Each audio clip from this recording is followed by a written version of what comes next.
अब हामी केही एक्सरसाइज गरौँ है त। हामीले माथि पढ्यौँ फ्र्यागमेन्ट भनेको के हो, त्यसपछि हैन हामीले पङ्क्चुएटिङ गर्न सिक्यौँ 4 टाइप्स अफ सेन्टेन्सेसमा। अब यो हामी एक्सरसाइजमा के गर्छौँ भन्दाखेरि अब यहाँनिर अब फ्र्यागमेन्ट भए त्यहाँनिर के बिग्रेको छ भनेर हेर्छौँ र अब यहाँनिर पङ्क्चुएसन इरर छ भनेदेखि पङ्क्चुएसन पनि हाल्छौँ है त। र यहाँ add in punctuation mark to complete sentences भनेर भनेको छ। A भनेको फ्र्यागमेन्ट, D भनेको क्वेसन, B भनेको स्टेटमेन्ट, E भनेको एक्सक्लामेसन, C भनेको कमान्ड भनेर छ है त। अब यो के गर्ने हो त अब हामी हेरौँ है त। सो 1 मा हेरौँ। A the management of a multinational corporation with branches in several cities भनेर भनेको छ। सो यो एउटा कम्प्लिट सेन्टेन्स छ त छैन है। यहाँ चाहिँ इरर छ, यो चाहिँ क्लज मात्रै छ, यसमा कुनै वर्ब छैन हैन। सो दिस इज क्लज है। यो चाहिँ के भयो त फ्र्यागमेन्ट भयो, मैले ए लेखेँ।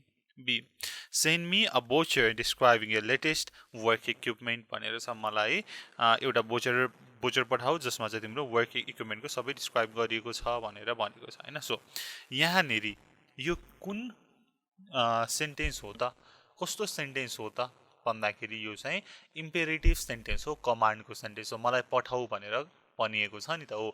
अब कमान्डमा फुल स्टप र कहिलेकाहीँ एक्सक्लामेसन पोइन्टले इन हुन्छ र प्राय सबै फुल स्टपले, र यो केसमा फुल स्टप नै हो र यो के हो त कमान्ड हो, मैले सी लेखेँ। 3 will you be working next weekend or during the week. तिमी हैन नेक्स्ट विकेन्ड काम गर्छौ कि विकको बेला काम गर्छौ भनेर सोधेको छ। विल यु हैन यस अर नो क्वेसन भनेपछि यो क्वेसन टाइप हो। सो यो भनेको डी। सो यो भनेको क्वेसन सेन्टेन्स भयो। 4 the work schedule is usually posted late in the week भनेर छ। कस्तो सेन्टेन्स हो त। सो 3 को एउटा स्टेटमेन्ट हो, फुल स्टप स्टेटमेन्ट गर्नु पर्यो। वाट एन अमेजिङ प्रेजेन्टेसन, कस्तो राम्रो प्रेजेन्टेसन भनेर भनेको छ हैन। यहाँनिर चाहिँ एक्सक्लामेसन एक्सक्लेम गरेको छ। एक्सक्लेम गर्दाखेरि एक्सक्लामेटरी मार्क दिनु पर्यो, त्यसपछि एक्सक्लामेसन भनेपछि यो ई नम्बरमा छ। 6 if you have an opportunity to be promoted to a marginal position, त्यसपछि के त छैन हैन, इफबाट सुरु भएको छ, त्यसपछि के गर्ने भन्ने कुरा छैन। यो चाहिँ के भयो त फ्र्यागमेन्ट भयो है। यो चाहिँ के छ त डिपेन्डेन्ट क्लज छ है। ल 7 for a generous return on your funds invest in second trust deeds भनेर छ। सो यो फुल स्टप हुन्छ, this is C command. 8 in all levels of business, written and spoken English is extremely important in achieving success. Full stop. यो simple statement हो। 9 because it is difficult to improve your language skills on your own. यो भन्दा अगाडि के त we don't know छ त के। सो 9 नम्बरको के हुन्छ त दिस इज अ फ्र्यागमेन्ट है। यो चाहिँ के भयो त सेन्टेन्स टाइपमा भयो। अब तल हेरौँ। अब हामी नेक्स्ट एक्सरसाइज हेरौँ है त। नेक्स्ट एक्सरसाइजमा के छ भन्दाखेरि हामीले यता लेख्नु पर्यो ए भनेको करेक्टली पङ्क्चुएटेड सेन्टेन्स, बी भनेको फ्र्यागमेन्ट, सी भनेको कमा स्प्लाइस, डी भनेको रन अन सेन्टेन्स है त। हामीलाई कहिले रन अन सेन्टेन्स हुन्छ, कहिले कमा स्प्लाइस हुन्छ, कहिले फ्र्यागमेन्ट हुन्छ, कहिले एउटा कम्प्लिट करेक्टेड पङ्क्चुएटेड सेन्टेन्स हुन्छ, हामीलाई थाहा छ, हामीले माथि भर्खरै पढेका छौँ। अब त्यसलाई इम्प्लिमेन्ट गरौँ।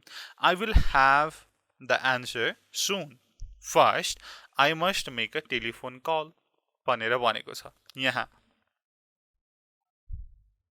कमा आयो, कमा आउने बित्तिकै कमाको करेक्ट युज छ कि छैन भनेर हेर्नु पर्यो। छ त छैन है। कमा आएपछि के हुन्छ त भन्दाखेरि कमा पछि कन्जङ्सन आउँछ भन्ने कुरा छ। सो यहाँ त्यो रुल छैन, कमा स्प्लाइसको इरर भयो। यहाँनिर I will have the answer soon and first I must make a telephone call भनेको भए ठिक हुन्थ्यो है। यो चाहिँ इन्करेक्ट छ।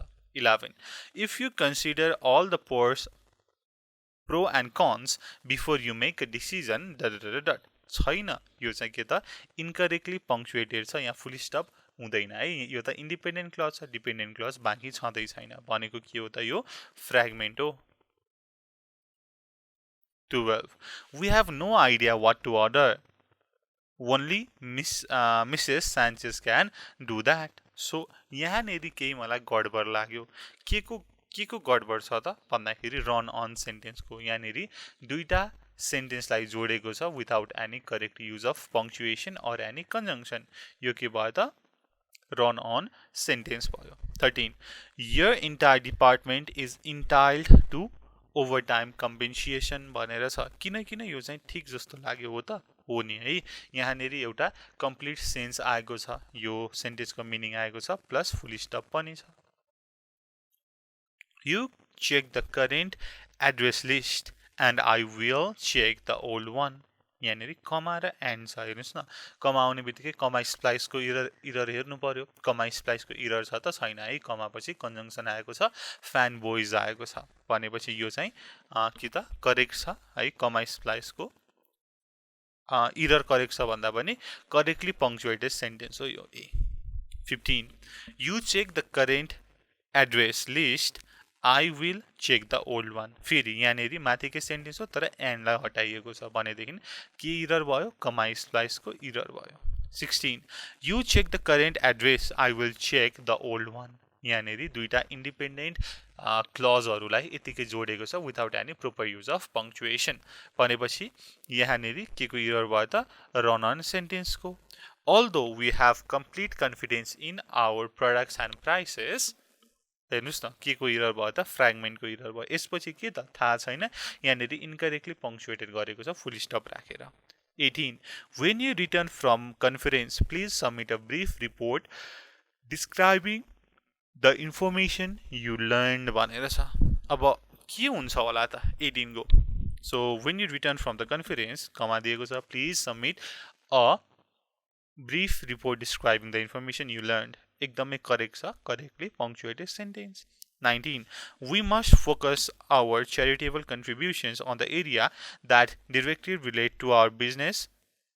Therefore, we are unable to send a check this year भनेर भनेको छ 19 मा यहाँनेरि केही गडबड छ हामीले कम्पाउन्ड सेन्टेन्सको जुन स्ट्रक्चर भनेका छौं त्यहाँ सेमिकोलन अनि मात्रै जुन यो कन्जङ्क्टिभ एडभर्ब छ त्यो राख्ने भनेर छ सो यहाँनेरि कमाको मिसयुज भयो इनकरेक्ट युज भयो है यहाँनेरि फेरि सेमिकोलन भएको भए मिल्थ्यो 20 If you agree that this memo accurately reflect our conversation if भनेपछि अरु एन्सर पनि आउनु पर्यो नि त छैन यो चाहिँ फ्र्यागमेन्ट मात्रै भयो कम्प्लिट छैन यहाँनेरि यतिकै फुल स्टप लेखेको छ हो यो चाहिँ भयो हाम्रो इररको कुराहरु है त यो चाहिँ हाम्रो एक्सरसाइज भयो अब हामी हाम्रो च्याप्टरमा अगाडि बढ्छौं